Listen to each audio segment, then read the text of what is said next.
Fabriquer sa farine, son huile végétale ou encore ses pâtes avec sa propre matière première agricole, l'activité quotidienne de Jérôme Fourier.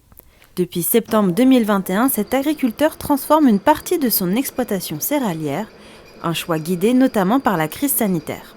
Je voyais dans les supermarchés toujours des pénuries de bonnes farines françaises, d'huile aussi. Mais ouais, vraiment, on a repris en main notre commercialisation, quoi. Blé, sarrasin, petit épeautre ou encore lentilles, toutes ces céréales passent au moulin pour fabriquer de la farine, un produit vendu mais aussi utilisé pour fabriquer des pâtes directement à la ferme. Une activité quotidienne pour Isabelle, la femme de Jérôme, qui gère depuis 2 ans maintenant cette production. On va faire un mélange eau et farine. Ici, on va mettre une matrice comme celle-ci. Donc là, c'est la forme fusilli qu'on met en bout là.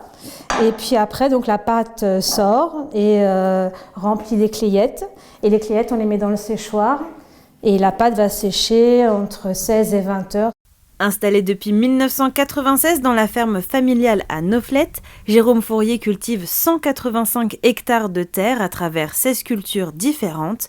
Après une conversion au biologique en 2019, l'Yvelinois consacre moins de 10% de son exploitation aux produits transformés. Le reste est livré à une coopérative d'où il tire 77% de ses revenus. Après la transformation des céréales à Noflette, nous voici chez Y aux Alluets-le-Roi pour la transformation du lait en yaourt, yaourt aux fruits, mousse au chocolat ou encore yaourt à la vanille. Vous allez aussi découvrir les glaces à l'italienne d'Y.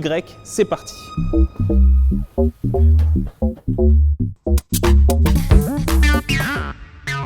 On a commencé avec les yaourts grecs qui représentent aujourd'hui quasiment plus que même pas un petit pourcent de notre production annuelle.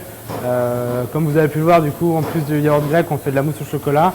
On a d'autres recettes de yaourt qui sont sorties, des yaourts classiques, fermes, brassés, aromatisés aux fruits. Le dernier produit qui va sortir en France prochainement et qu'on présente au salon, on est sur un mix glace, donc c'est un produit qui reste frais.